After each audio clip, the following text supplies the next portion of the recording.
Bom dia! Louvado seja Deus por mais esse dia de vida e obrigado pela sua companhia. Deixa eu te fazer uma pergunta já de começo. Você está satisfeita, realizado com a sua vida, com a forma com que você está vivendo? Para simplificar essa pergunta, deixa eu fazer uma comparação bem simples. Vamos imaginar que a sua vida fosse uma empresa.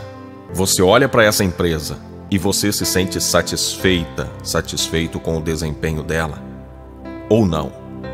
Se você tivesse condições de ver essa empresa se desenvolvendo, fazendo mais coisas, e para isso fosse necessário trocar o administrador dessa empresa, você faria isso? Para que você pudesse ter mais satisfação no desempenho dessa empresa, que é a sua vida. Se você precisasse substituir o gerente, o administrador, você faria isso? É sobre isso que nós vamos falar hoje. Hoje é quarta-feira, dia 26 de dezembro de 2018. Eu sou o Ney Santos e é com alegria que eu trago agora a palavra de hoje. Abra comigo a sua Bíblia no Evangelho segundo escreveu Mateus, capítulo 8. Versículos de 1 a 4. Quando ele desceu do monte, grandes multidões o seguiram. Um leproso, aproximando-se, adorou-o de joelhos e disse: Senhor, se quiseres, podes purificar-me. Jesus estendeu a mão e tocou nele e disse: Quero, seja purificado. Imediatamente ele foi purificado da lepra. Em seguida Jesus lhe disse: Não conte isso a ninguém, mas vá mostrar-se ao sacerdote e apresente a oferta que Moisés ordenou, para que sirva de testemunho.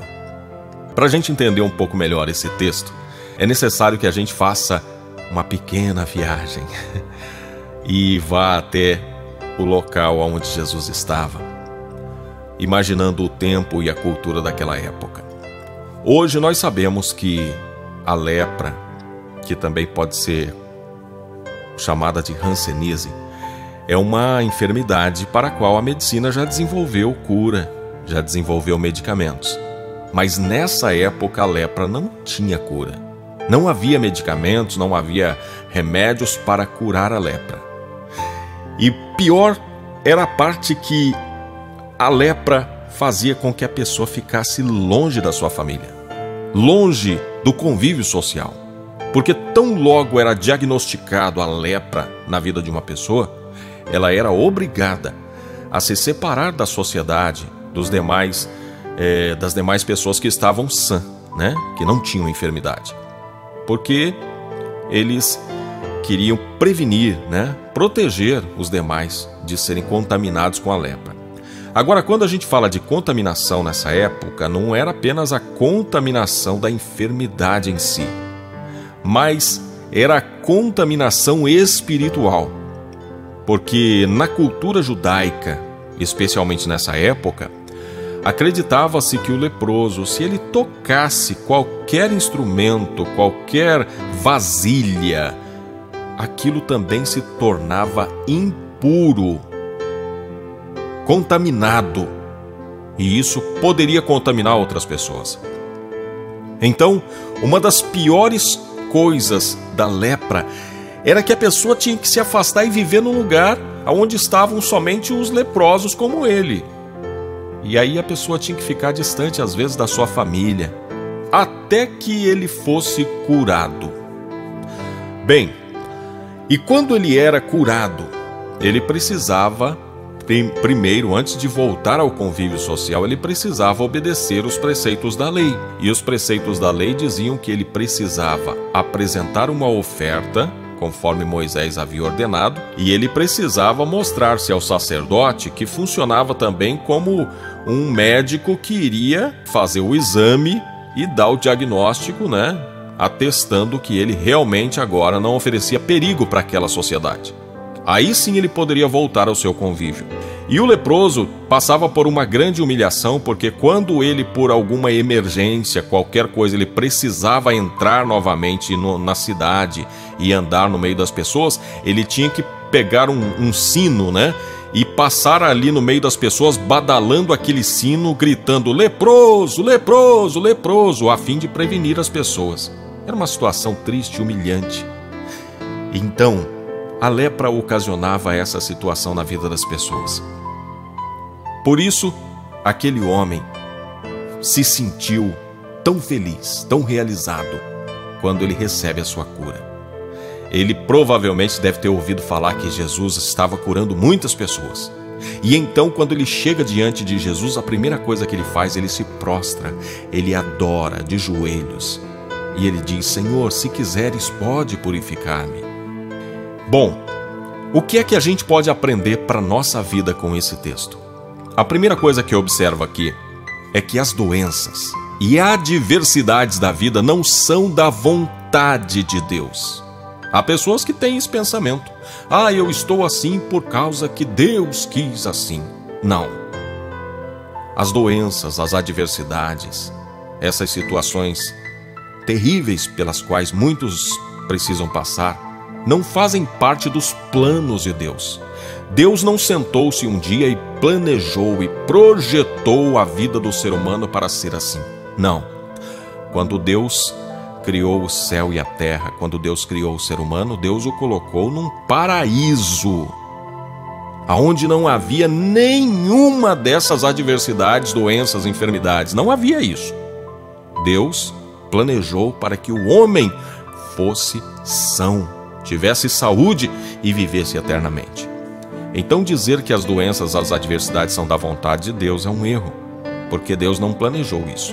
Isso faz parte das consequências do pecado, faz parte do desequilíbrio que o pecado trouxe para a humanidade. Então, não é o desejo de Deus que as pessoas vivam sofrendo assim. Agora, é claro que há situações em que o sofrimento, a dor, a adversidade, até a enfermidade, também pode ser usada como um instrumento de Deus para, de alguma forma, nos trazer um benefício, seja ele o da maturidade, da resistência, enfim, para que a gente possa crescer, tá? Então, mas não são todas as situações que são assim.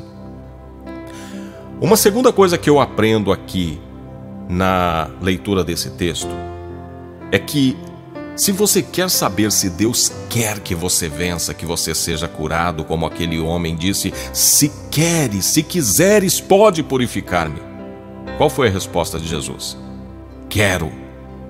Se você quer saber se Deus quer que você vença, que você seja sarado, a resposta é sim, Deus quer. E é interessante que aqui, quando Jesus libera a palavra de cura, né, que diz, quero, seja purificado. Olha o que Jesus diz também. Apresenta-te ao sacerdote. Por quê? Porque Jesus sabia disso, que aquele homem estava vivendo distante da cidade, distante da sua família, e não bastava ele ser curado, mas ele precisava cumprir os ritos da lei, ele precisava cumprir aquilo que ordenava os decretos da lei.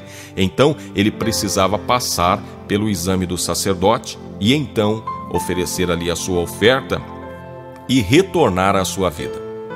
Agora, você sabe que a parte que mais me chama a atenção nesse texto não é nenhuma dessas que eu falei, mas a parte em que Jesus diz, olhe, não conte isso a ninguém. Aqui é que está a chave da interpretação desse texto. Sabe por que Jesus pediu para ele não contar isso a ninguém? Porque o principal papel de Jesus, ou a principal missão de Jesus, não era realizar milagres nesse mundo, nessa vida, na sua passagem pela terra como homem. A grande missão de Jesus vai muito além do que curar uma enfermidade. Se você olhar Marcos capítulo 1, verso 38, está escrito assim, respondeu-lhe Jesus, vamos a outras partes, às povoações vizinhas, para que eu pregue ali também, pois para isso é que eu vim. Aqui está a missão principal de Jesus. A principal missão de Jesus não era simplesmente curar pessoas, oferecer uma vida um pouco mais confortável para esse ou para aquele, mas a grande missão de Jesus, o principal motivo pelo qual ele veio para pregar o reino de Deus. E quando ele estava diante de Pilatos, quando ele foi entregue para ser morto e crucificado, o evangelista João, no seu capítulo 18, versículo 37 do seu evangelho, diz assim: Disse-lhe, pois, Pilatos: Logo tu és rei? Jesus respondeu: Tu dizes que eu sou rei. Eu para isso nasci e para isso vim ao mundo, a fim de dar testemunho da verdade. Todo aquele que é da verdade ouve a minha voz. Olha só, Jesus veio para dar testemunho da verdade e veio sim para ser rei, rei de todo aquele que se submete ao seu governo. Jesus veio para governar as nossas vidas. Ele não veio para nos fazer um favor nessa área ou naquela. Ele não veio para curar essa enfermidade ou nos dar prosperidade. Ele veio para governar, para reinar sobre nós. Então, se você olha para a sua vida e percebe que ela não está muito boa, que ela precisa de uma mudança, está na hora de você deixar a sua vida ser plenamente governada por Jesus Cristo, que Ele seja rei na sua vida, que Ele seja o grande administrador dessa sua empresa chamada vida. Então deixe Jesus governar a sua vida e então você será feliz, então você será realizada. E eu quero agora convidar você que quer entregar a sua vida para o governo de Jesus para me acompanhar numa oração. Se você quiser, basta clicar no link que está aparecendo aqui agora e nós vamos para esta oração, onde nós vamos pedir que Jesus governe as nossas vidas. Que Deus te abençoe.